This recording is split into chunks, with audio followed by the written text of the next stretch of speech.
Puji Tuhan, Shalom Bapak Ibu. Apa kabar lagi?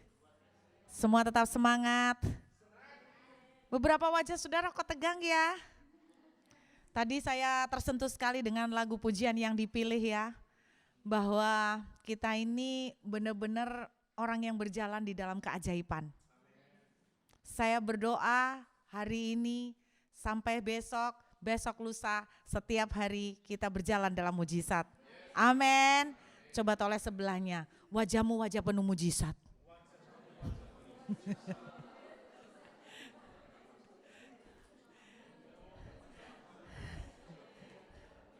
Puji Tuhan.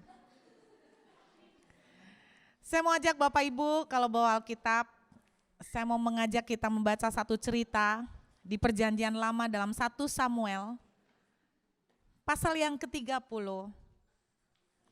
1 Samuel pasal yang ke-30. Judul khotbah saya sore hari ini adalah Ziklag. Ada yang pernah dengar nama Ziklag? Enggak pernah dengar? Bethlehem? Bethlehem tahu, pernah Bu, Bethlehem rasanya pernah. Nazaret? Kayaknya pernah dengar juga. Yerusalem? Ya, Ziklag? Belum. Arti nama Ziklag adalah berliku-liku, zigzag, twisted, curved. Jadi namanya aja kurang bagus ya, gak enak didengar ya. Tapi saudara tahu Ziklag ini adalah merupakan titik balik dari kejayaan Daud. Tuhan menubuatkan bahwa Daud akan menjadi raja menggantikan Saul. Nah, Ziklag ini adalah boleh dibilang adalah titik penentuan di mana setelah itu, kalau titik penentuan itu ibaratnya itu begini, disinilah akan ditentukan Daud akan berhasil atau fail untuk menjadi apa yang Tuhan siapkan.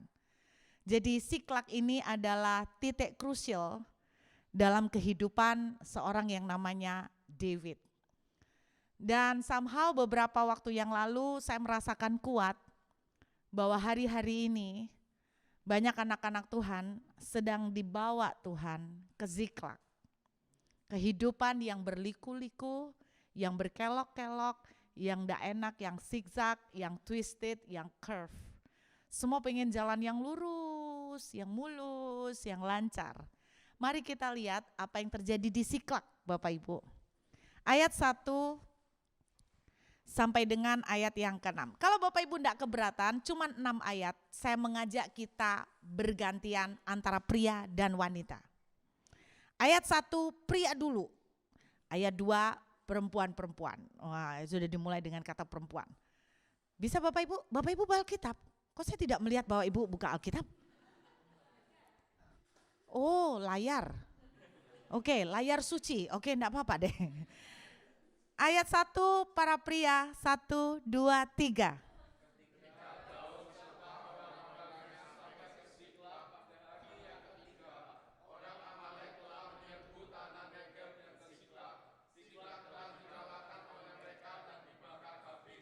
Perempuan-perempuan dan semua orang yang ada di sana, tua dan muda, telah ditawan mereka dengan tidak membunuh seorang pun.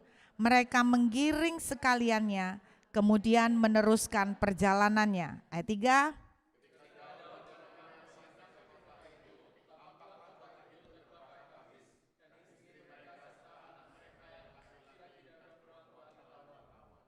Lalu menangislah Daud dan rakyat yang bersama-sama dengan dia sampai mereka tidak kuat lagi menangis.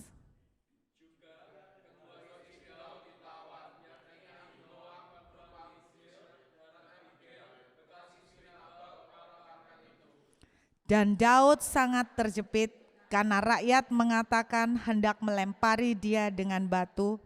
Seluruh rakyat itu telah pedih hati, masing-masing karena anaknya laki-laki dan perempuan. Tetapi Daud menguatkan kepercayaannya kepada Tuhan Allahnya. Amin. Saudara bisa baca ceritanya, enggak enak ya? Sudah gampang ya? Saya mau gambarkan sedikit saja. Daud pada waktu background cerita ini, dia hidup di tengah-tengah orang Filistin. Kenapa dia tinggal di tengah orang Filistin? Daud dikejar sama Saul selama sekian puluh tahun, sampai akhirnya Daud itu capek. Lalu dia punya ide untuk menawarkan diri kepada seorang raja Filistin bernama Akis menjadi tentara bayaran. Nah, sejak itu Daud tinggal di tengah-tengah orang Filistin, bergabung dengan orang Filistin menjadi tentara bayaran. Dan sejak Daud gabung dengan orang Filistin, Saul berhenti mengejar dia. Nah, pada waktu dia gabung dengan tentara orang Filistin, Daud sendiri membawa pasukan 600 orang. Tetapi perlu saudara ketahui 600 orang ini siapa? Adalah orang-orang yang didapatkan Daud di sebuah cerita yang namanya Gua Adulam. Siapakah mereka? Orang yang lari karena dikejar utang, orang yang lari karena dikejar istrinya, mungkin orang yang selingkuh, orang pencuri, pembunuh, pokoknya resek semua deh, preman-preman semua kumpul jadi satu di Gua Adulam, itulah pasukan Daud. 600 orang jumlahnya yang bersama-sama dengan Daud. Jadi mereka berkumpul kepada Daud karena mereka takut dikejar istri. Istri itu kadang-kadang menakutkan, saudara. Jadi saya tahu itu takut dikejar istri, jadi mereka sembunyi sama Daud. Takut dikejar utang dan sebagainya, takut dikejar rentenir, dan itulah mereka pasukan Daud 600 orang. Lalu mereka sejak itu ikut bersama Daud, menjadikan Daud sebagai pemimpin, dan kemudian Daud sambil berlari dari kejaran Saul, akhirnya Daud bergabung dengan tentara Filistin, dan Raja Akis orang Filistin memberikan kepada Daud dan tentaranya sebuah daerah yang namanya Ziklag. Disitulah mereka tinggal bersama anak istri mereka. Saudara, kemudian apa yang terjadi? Pada waktu itu Raja Akis mau pergi berperang melawan Israel, melawan Saul. Lalu kasak kusuk di tengah pembesar-pembesar Filistin. Mereka bilang begini, kita mau nyerang orang Israel, kita bawa Daud orang Israel. Wah, bahaya. Kita bisa ditikam dari belakang, gak boleh ikut. Jadi mereka tolak Daud. Akhirnya Daud dipulangkan, suruh balik pulang ke Ziklag. Itu ceritanya, gak boleh ikut perang sama tentara, sama Raja Filistin. Nah, ayat ini kemudian meneruskan ceritanya, ketika Daud balik ke Ziklag, apa yang mereka temuin? Seluruh perumahan mereka dibakar habis, harta benda mereka habis, istri-istri mereka ditawan, tidak ada satupun yang dibunuh, syukurnya itu, tapi anak-anak mereka juga ditawan. Ini yang tersisa 600 pria. 600 pria. Bapak Ibu bisa bayangkan ayat yang keempat menuliskan begini, lalu menangislah Daud dan seluruh rakyat 600 itu, sampai dituliskan begini, sampai mereka tidak kuat lagi menangis. Pernahkah Bapak Ibu menangis sampai tidak kuat menangis? Di dalam bahasa Inggris sampai dituliskan they have no more power to cry. Kelelahan menangis. Berarti Anda bisa membayangkan rasa terpukul, rasa kesedihan yang sangat amat sangat dalam. Dialami oleh 600 laki-laki. Jarang melihat laki-laki menangis kan? Tetapi ayat 4 menceritakan mereka menangis sedemikian rupa, nyaring. Kalau nyaring itu bukan menyanyi, saudara. Menangis dengan nyaring itu sampai teriak-teriak, sampai bengkak-bengkok, sampai parah. Sampai mereka tidak kuat lagi untuk menangis. Itu yang terjadi dalam ceritanya. Nah, kemudian ayat yang ke-6. Perhatikan. Ada kata-kata yang bagus sekali. Dan Daud sangat terjepit. Kenapa? Karena rakyat mengatakan hendak melempari dia dengan batu. Saudara bisa rasakan 600 pria? Mereka marah. Gara-gara lu nih. Kita sampai ikut kamu, gara-gara kamu anak kita ditawan, istri kita diculik semuanya. Mereka salahkan Daud. Padahal Daudnya juga, istri dan anaknya juga ditawan. Sama. Ini suasananya. Sampai mereka marah, sampai mau lempari Daud dengan batu. Melempar di sini bukan melempar gini ya Bapak Ibu. Melempar di sini benar-benar mau bunuh Daud. Tapi saudara, Anda lihat, saya cek dalam terjemahan bahasa Inggrisnya, Daud sangat terjepit. Saya lihat bahasa aslinya. Bahasa aslinya adalah in extremely sorrow. In a great pain. Jadi Daud benar-benar sangat hancur hati. Ada bahasa yang lain yang dipakai adalah distress. Distress itu berarti lebih dari stres. Stres yang sangat parah. Ini kondisi Daud. Saya berdoa hari ini tidak ada yang sesetres Daud. Hari ini saya berdoa di ruangan ini ya. Kemudian ayat ini bagus banget. Ini kuncinya. Alkitab menuliskan Daud menguatkan kepercayaannya kepada Tuhan. 2 hari lalu seorang pengusaha WA saya. Dia tanya begini, Bu Ruth, kalau depan belakang kiri kanan buntu, apa yang harus saya lakukan? Dia tanya gitu, kalau depan belakang kiri kanan buntu, apa yang harus saya lakukan? Lalu dia kirimkan WA pakai gambar emoticon nangis. Apa yang harus saya lakukan? Pengusaha ini sedang dalam great sorrow, distress. Saya tidak tahu berapa banyak orang di Indonesia yang mengalami seperti itu, tetapi cukup banyak yang masuk ke WA saya. Mereka sedang dalam kondisi stres yang luar biasa. Karena kondisi finansial, karena pekerjaan, sehubungan dengan COVID ini. Dan banyak orang ketika dalam kondisi terjepit seperti Daud, seringkali reaksi yang mereka lakukan adalah mereka kecewa. Mereka kecewa sama Tuhan, mereka kecewa sama orang-orang. Mereka kecewa sama siapapun yang bisa dikecewain. Pokoknya mereka kecewa lah. Itu yang mereka lakukan. Berapa banyak Bapak Ibu yang WA, yang cerita saya bagaimana teman-temannya udah tidak mau ke gereja lagi. Mereka tidak mau ke Tuhan lagi karena mereka kecewa sama Tuhan. Kalau dipikir-pikir tuh Tuhan kasihan ya. Waktu Anda diberkati Anda juga enggak ke Tuhan. Karena Anda merasa sudah diberkati dan tidak butuh Tuhan. Waktu Anda tidak diberkati Anda juga tidak mau ke Tuhan. Berarti memang dasarnya tidak mau ke Tuhan. Pakai alasan lagi. Diberkati tidak mau ke Tuhan. Kenapa? Karena lagi nyaman. Tidak diberkati tidak mau ke Tuhan. Alasannya Tuhan jahat. Berarti memang dasarnya kita yang tidak benar ya Bapak Ibu ya. Diberkati tidak diberkati tetap punya alasan tidak mau ke Tuhan. Berarti ngomong aja memang tidak mau ke Tuhan. Saudara, itu yang terjadi, mereka kecewa. Tetapi Alkitab menuliskan Daud menguatkan kepercayaan. Saya tuh kepengen tahu gini loh Bapak Ibu. Kalau khotbah itu kan gini, gimana sih menguatkan kepercayaan? Saudara, kuatkan kepercayaan. Ayo gimana caranya? Kuatkan kepercayaan. Oke, kepercayaan kuat. Apakah begitu? Gimana sih caranya menguatkan kepercayaan gitu loh. Kadang-kadang saya tuh punya satu prinsip, satu komitmen. Kalau khotbah itu saya tuh kepengen jemaat itu tak posisikan di posisi saya.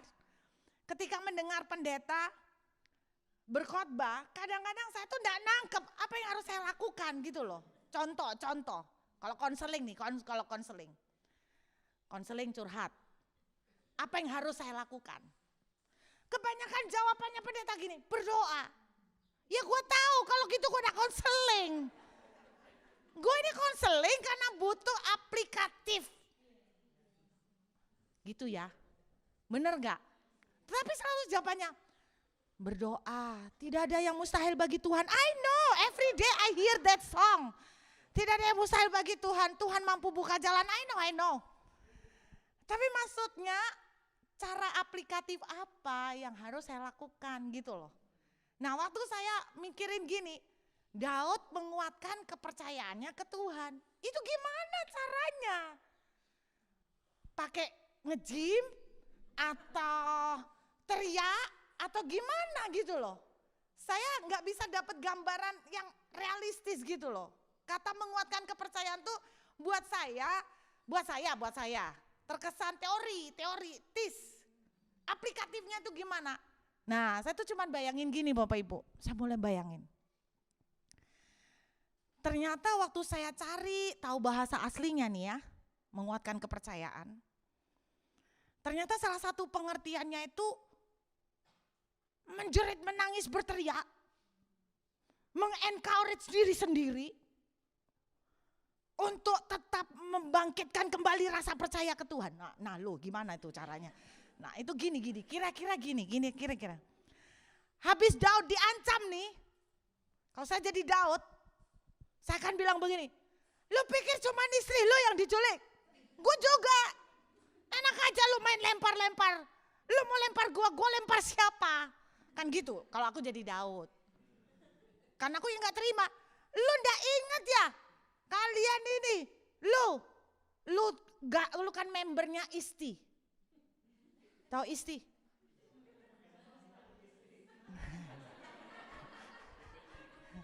Kan yang kumpul sama Daud yang lari-lari kan?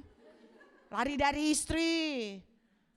Lu kan dulu lu ndak punya apa-apa, lu ndak ada artinya apa-apa. Lu sendiri pengecut, lu lari dari istri, lu lari dikejar utang. Lu ndak ada artinya apa-apa. Aku yang train kalian, aku yang siapin kalian, aku yang latih kalian. Enak aja sekarang kalian kondisi gini nyalain gua.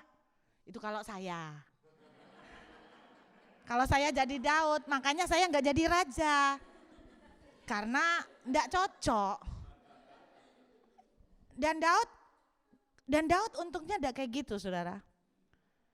Saya membayangkan ketika Daud orang-orang 600 kurang ajar lu Daud. Gara-gara lu nih, mereka sudah mau lempar batu, terus yang lain, jangan sabar, kita ya pada susahnya, sabar gimana? Istri dan anak gua dibawa, gini, udah rame ribut 600 orang. Saya nih kasih gambaran supaya Bapak Ibu bisa membayangkan.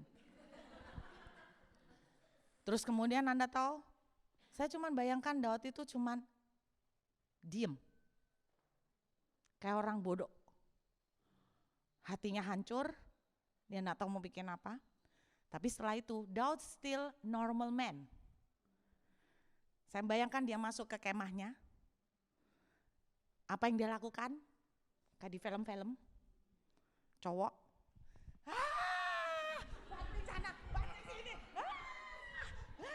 Gitu. Saya bayangkan pasti gitulah. Enggak mungkin lah. Tuhan kekuatanmu menyertai. Impossible. Dia pasti benar enggak? Dia pasti hantam itu kemah sampai hancur semuanya, barang-barangnya disingkirin semua. Gitu, marah-marah dia, marah sama sendiri, enggak tahu mukul angin atau apa. Tapi saya percaya itu yang terjadi pada David. Dia luapkan emosinya di sana, terus dia nangis. Dia nangis tersungkur, dan dia menjerit sama Tuhan dan dia bilang begini, Lord, I don't understand why this happened. But I am your child. Aku anakmu. Ini tidak mungkin akan berakhir seperti ini. Please help me. It's only you that can help me, Lord. Mungkin dia teriak begitu. Hanya Engkau Tuhan yang bisa tolong saya Tuhan, tolong saya. Itu yang saya percaya. Setelah dia teriak-teriak, Tuhan tolong saya. Lihat istri sama anak saya tidak tahu di mana mereka. Dan kau tidak mungkin bawa saya sampai sejauh ini juga cuma buat hancur. Wah itu cara dia ngomong sama Tuhan.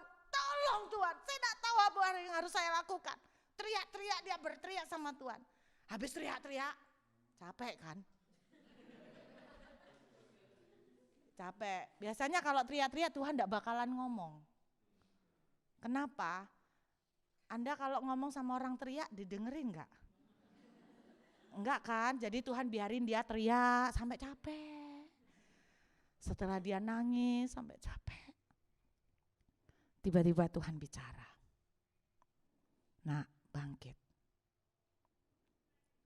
Aku sudah menyelamatkan kamu sekian lama. Adakah yang terlalu sulit buat aku? Kuatkan hatimu, ayo bangkit. Ada kekuatan baru. Saya percaya itu yang dilakukan David. Jadi teriak-teriak, nangis, boleh. Gigit bantal boleh. Jangan gigit suami. Atau gigit istri, gigit bantal, jerit. Kadang-kadang saya pernah pada momen-momen terendah saya tidak kuat, Bapak Ibu saya keluar cari tempat yang lapang, saya habis itu lega, habis itu nangis, mewek, Tuhan tolong, hanya Engkau yang bisa tolong saya, habis itu kuat lagi. Itu yang saya yakin dilakukan oleh David. Saya waktu ditanya sama pengusaha ini, kalau depan, belakang, kiri, kanan, buntu apa yang ibu lakukan? Saya teriak kayak orang gila ke Tuhan, Pak. Saya nangis sama Tuhan kayak orang gila. Saya datang ke Tuhan seperti anak yang jerit ke papanya.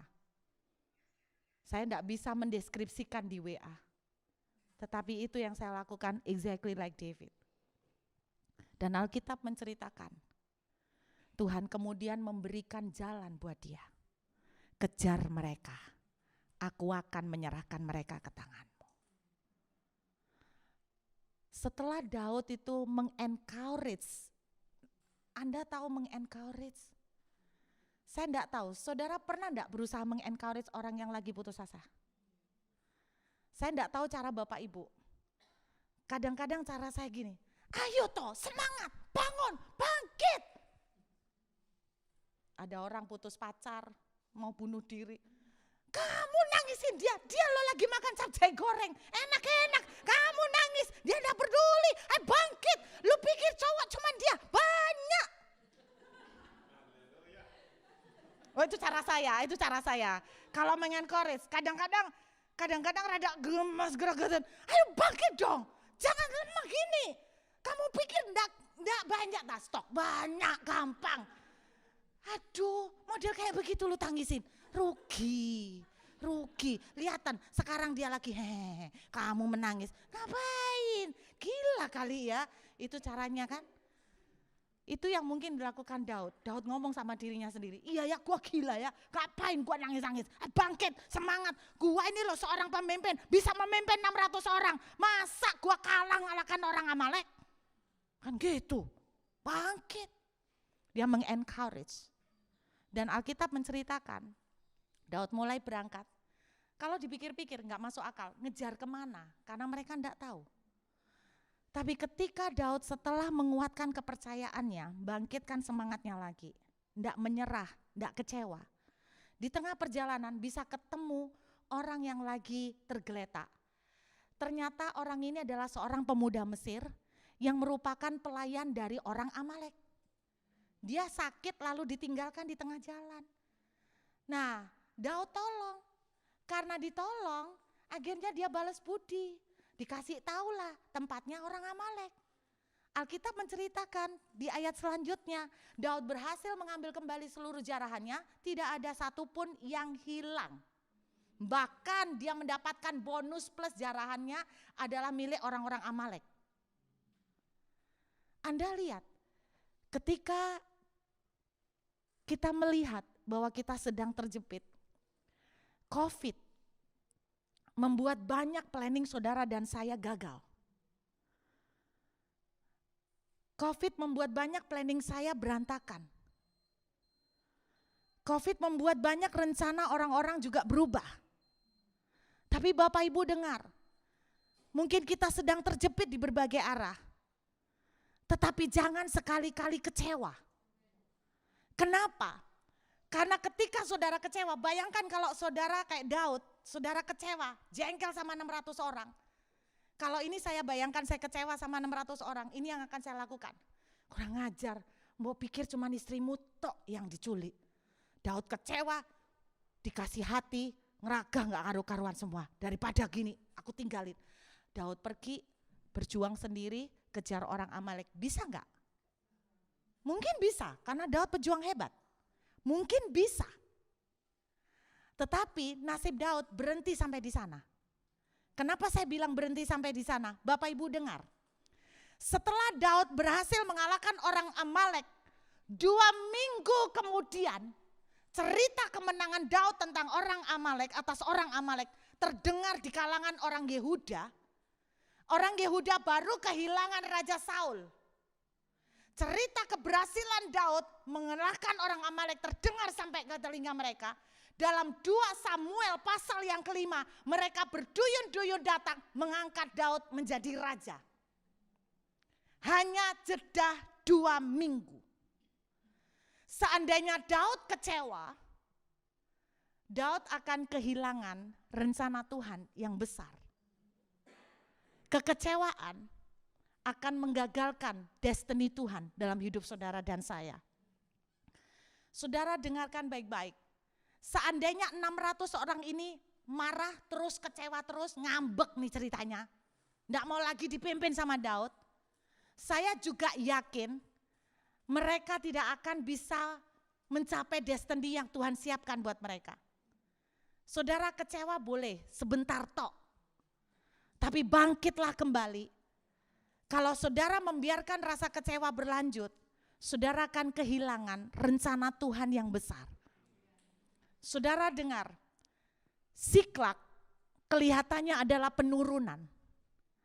Tetapi ternyata gara-gara Siklak, kemenangan Daud atas orang Amalek, itu membuat Daud dipromosikan menjadi raja atas seluruh Israel dan Yehuda. Hanya dalam jeda waktu 2 minggu. Buat Tuhan untuk mengangkat kita dalam 2 minggu mudah sekali. Tetapi kalau Tuhan izinkan saudara dan saya ada di Siklak, di mana semua keadaan seperti berputar-putar tidak jelas, semua planning kita berantakan, kita digantung dengan keadaan, kita semuanya lagi berantakan. Saudara dengarkan baik-baik, jangan kecewa dengan Tuhan, jangan kecewa dengan keadaan. Karena apa? Siklak adalah penentuan, karena Siklak itulah yang akan mengangkat Daud menjadi raja. Kalau bagi Yusuf, penjara itu adalah tangga untuk dia naik. Bagi Daud, itu penjaranya adalah Siklak. Saya percaya COVID ini menggagalkan banyak rencana tuh orang-orang di Indonesia di sini. Banyak planning kita yang gagal berantakan. Saudara, saya punya planning, sebetulnya tahun ini saya kepengen bisa beli rumah di Perth untuk anak-anak. Tetapi karena COVID semuanya berantakan saudara. Beberapa waktu yang lalu saya khotbah di kalangan full gospel, orang-orang businessman. Saya tanya sama mereka, banyak yang saya tanya, Pak bagaimana bisnis? Rata-rata rata-rata nadanya kurang bergairah. Paling bagus cuman ngomong begini, ya survive lah Bu. Saudara survive, itu juga gak bagus loh. Just survive. Just survive. Saya ngomong sama mereka, saya lihat wajah mereka lesu, para pria ini. Banyak bisnis mereka berantakan saudara. Mereka tadinya mau expand, malah kacau semuanya. Saya cerita sama mereka, dengan saya cerita mereka semangat. Kenapa mereka semangat? Karena mereka melihat ada orang yang lebih susah dari mereka. Loh kok bisa? Loh saya bilang begini, saya ngomong terus terang sama mereka. Bapak-bapak, Anda kan susah nih soal kerjaan. Orderan turun drastis. Mari saya ceritakan posisi saya. Saya dulu di Surabaya khotbah 80 kali sebulan. Saya enggak punya pekerjaan lain kecuali khotbah. Income saya terima dari persembahan kasih. COVID terjadi, gereja tutup. PD berhenti. Itu dengan kata lain Pak, saya di PHK sepihak. No income. No income. Loh apa bedanya sama mereka? Mereka income turun, masih lumayan turun. Saya no. Gereja tutup Nggak ada yang ngundang. Zoom baru terjadi 2-3 bulan setelah itu. Itu pun udah berubah drastis. Dulu 80 kali sebulan Zoom, seminggu sekali. Seminggu sekali Bapak Ibu. Terus di-compare sama yang 80 kali. Sebulan berarti cuma 4-5 kali. Di-compare sama 80 kali. Itu ibarat toko ya. Omsetnya terjun bebas. Anjlok Pak. Enggak BEP sama sekali. Enggak balik modal. Ini kita kalau mau hitung-hitungan bisnis. Lalu saya bilang sama mereka. Jadi saya bapak-bapak nggak beda. Saya juga di PHK Pak. Malah bapak-bapak lebih enak. Lu kok bisa? Bapak-bapak masih di Indo. Saya di Australia kelok. Artinya apa? Pengeluaran dolar, income enggak ada. Itu luar biasa Pak. Mereka baru tersadar, iya ya ibu susah ya. Pengeluaran dolar ya. Mereka baru sadar, mereka baru realize how suffered I am. Iya loh serius. Mereka baru sadar. Loh saya di sini pengeluaran dolar loh. Income. Anda pikir yang Zoom sama Indo income dolar? Enggak, income rupiah. Suami saya ngomong, income rupiah, pengeluaran dolar. Aduh, stres, pusing. Bapak Ibu dengar, saya ngomong sama bapak-bapak, bapak lumayan di Indonesia pengeluaran rupiah. Di Indonesia Pak, bapak 75.000 4 orang makan cukup. Bapak di sini 75.000 tuh $7 setengah 4 orang, nggak boleh. $7 setengah dapat apa Bu? Apa? Aqua? Oh iya bubble tea. Bubble tea 1. Berarti beli bubble tea ukuran large. 1/4. Apa enggak mengenaskan? Extremely sorrow. Iya kan? Waktu mereka, saya kasih gambaran, mereka sadar. Mereka bilang begini, ada salah satu bapak nyeletuk, ternyata Bu Ruth lebih menderita ya.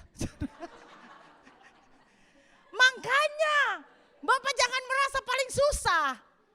Bapak enggak tahu saya terjebaknya kok di sini. Terjebaknya dalam dolar Pak. Enggak boleh kerja lagi. Lo mending kalau boleh kerja. Kalau boleh kerja masih ada income. Enggak boleh kerja. Ayo Bapak Ibu coba dihitung pakai accounting Anda. Kalkulator. No income. Dapat dari Zoom. 45 Zoom. Rupiah. Sekali makan.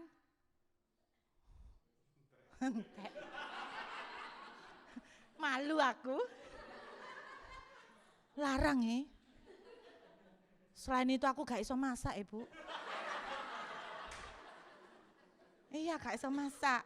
Tadi saya sungkan, tadi saya lihat Cipopo bawa makanan. Ci kenapa lu mbak makanan? Aku sungkan datang ke sini 3 kali gak pernah bawa makanan. Dia bilang gitu, saya bilang aku bolak-balik datang gak pernah bawa sih. Aku malah bawa dari sini. Karena aku gak bisa masak. Lu bayangin Bapak Ibu sudah gak bisa masak. Income-nya gak jelas. Keluarnya dolar. Kalau dihitung bisa botak. Sungguhan. Tapi saya cuma mau ngomong sama Bapak Ibu. Setiap kali saya mengalami ketakutan, siapa yang bilang saya enggak ngalamin ketakutan? Saya takut. Cuman pendeta kan enggak mau ngeliat toh. Soalnya Bapak Ibu pasti protes kalau saya memperlihatkan gimana sih pendeta ini. Kita butuh dikuatkan kok malah pendetanya mencari penguatan. Tapi kan pendeta juga manusia ya Pak ya. Kan saya bukan Wonder Woman. Saya juga bukan Mulan. Ya baru lihat film Mulan. Saya kan juga manusia terbatas. Tapi saya mau ngomong sama Bapak Ibu. Kadang-kadang di tengah ketakutan saya enggak nunjukkan ke suami. Saya enggak nunjukkan ke anak-anak. Kenapa? Karena suami saya lebih takut. Enggak, maksudnya gini, suami saya ini seorang yang dia perhitungannya tuh detail. Coba Bapak Ibu bayangkan kalau saya ngomong, iya ya kok ya, kalau dihitung-hitung gini, mateng kok gak nutut. Apa dia gak tepat tambah jantungan toh saudara. Jadi saya gak mau show ke dia, saya gak mau show ke anak-anak, saya cuman hahaha. Tapi Anda kan gak pernah tahu, saya masuk kamar, saya tengkurap, saya sembunyiin di bantal. Saya ngomong, Bapak aku takut Pak, aku takut, aku anakmu tolong Pak, aku tolong Pak. Nggak ada yang sulit loh buat engkau, aku ini anakmu, aku lihat anakku lo nggak bisa makan, aku rela kok untuk mati-matian untuk kasih makan. Aku kan anakmu, kamu pasti nggak tega kan, lihat aku nggak bisa makan, kalau aku aja nggak tega apalagi engkau Bapak. Wah itu cara saya Bapak Ibu, serius, and always miracle. Ketika engkau menguatkan kepercayaan, ada jalan tuntunan Tuhan, membukakan berkat. COVID boleh menggagalkan banyak planning kita, tetapi COVID tidak akan pernah bisa menggagalkan planning Tuhan buat saudara dan saya. Kalau kita bisa bereaksi dengan benar di tengah kondisi di mana sekarang planning saudara tidak berjalan seperti yang saudara harapkan, jangan kecewa sama Tuhan. Jangan kecewa ketika melihat pintu kok masih tertutup. Anda tahu, Daud itu dilindungin sama Tuhan. Kenapa dia diizinkan diusir pulang sama Raja Akis? Kalau Daud ikut perang, dia harus berhadapan untuk bunuh Saul. Kadang-kadang Tuhan izinkan Ziklag karena untuk protek kita. Tuhan izinkan Ziklag dalam hidup Bapak Ibu untuk protek kita. Tetapi walaupun Tuhan izinkan Ziklag, istri dan anak-anak mereka tidak tersentuh. Artinya Tuhan masih tetap melindungi, tidak melewati batas kekuatan. Jadi kalau hari ini saudara sedang mengalami seperti terjepit, seperti tertutup semua jalan, depan, belakang, kiri, kanan tertutup. Saya tidak mengerti, tapi saya sangat yakin setelah Ziklag kita akan naik daun. Naik daun. Amin. Naik daun. You know naik daun? Kayak belalang naik daun. Setelah Ziklag saya percaya setelah coronavirus, kalau saudara tetap menguatkan kepercayaan ke Tuhan, walaupun tidak ngerti kenapa semua pintu seperti tertunda dan tertutup, percaya Tuhan, aku anakmu. Setelah Ziklag, kita akan diangkat dalam kemuliaan. Buat Tuhan gampang untuk ngangkat Daud jadi raja. Only 2 weeks. Only 2 weeks. Saya bilang sama suami saya, gak usah bingung dengan pintu tertutup. Kalau Tuhan mau gampang, gak pakai pintu. Oh, Tuhan gak perlu pintu. Karena Tuhan sendiri pintu. Ngapain dia perlu cari pintu? Kalau pintu tertutup, dia yang pintunya. Tapi yang Tuhan mau lihat, Ziklag kadang-kadang Tuhan izinkan untuk protek kita. Amin. Untuk protek saudara dan saya. Saya enggak tahu kenapa sampai hari ini saya belum diizinkan Tuhan untuk bisa beli rumah. Tapi saya mau ngomong sama Bapak Ibu. Saya tetap percaya Tuhan lagi protek saya. Mungkin nanti waktu saya beli rumah, ada government grant yang lebih besar. You never know. Loh, you never know. Just go with the flow. Enjoy every moment with God. He loves you. Kalau dia sayang sama saudara, masa saya cuma mau kasih berkat buat saudara sulit? Enggak lah. Kalau belum dikasih, kalau masih diputer-puter, dibikin liku-liku, just trust him. Jangan kecewa, don't be discouraged. Jangan tawar hati. Enjoy every moment. Amin saudara. Engkau akan melihat saat kita bisa menguatkan hati. Saya sangat percaya setelah Ziklag, setelah COVID, kita akan melihat kemuliaan Tuhan. Amin Bapak Ibu. When you trust God, He will not fail you. Amin. Siapa yang hari ini sedang dalam kondisi liku-liku? Ada? Oh, ada. Saya mengencourage teman-teman, jangan sekali-kali kecewa sama Tuhan. Jangan kecewa sama orang. Jangan kecewa sama keadaan. We don't understand, but Siklag pun ternyata ada dalam bagian rencana Tuhan untuk memprotek Daud. Sekaligus Siklag adalah tangga untuk mengangkat Daud kepada kemuliaan. Saya percaya semua keadaan hari ini Australia walaupun katanya keadaan lebih baik, tapi beberapa udah mulai desas-desus juga. Australia juga menghadapi resesi juga, whatever. Tapi saya mau ngomong sama Bapak Ibu, apapun yang terjadi, saya percaya setelah corona ini, kalau saudara dan saya menguatkan kepercayaan ke Tuhan, kita akan naik di puncak. Kita akan diangkat dalam kemuliaan. Amin Bapak Ibu. Saudara, saya cuma bilang gini, wow, beberapa teman yang lihat saya gitu, enak ya hidupnya Cici. Enak. Ngeri-ngeri sedap. Lah iyalah ngeri-ngeri sedap lah. Ngeri-ngeri sedap. Tapi Tuhan tidak pernah terlambat. Tuhan tidak pernah terlambat. Amin Bapak Ibu. Kuatkan kepercayaanmu kepada Tuhan. Jangan kecewa, jangan meninggalkan, jangan mundur dari Tuhan. Engkau malah semakin hancur.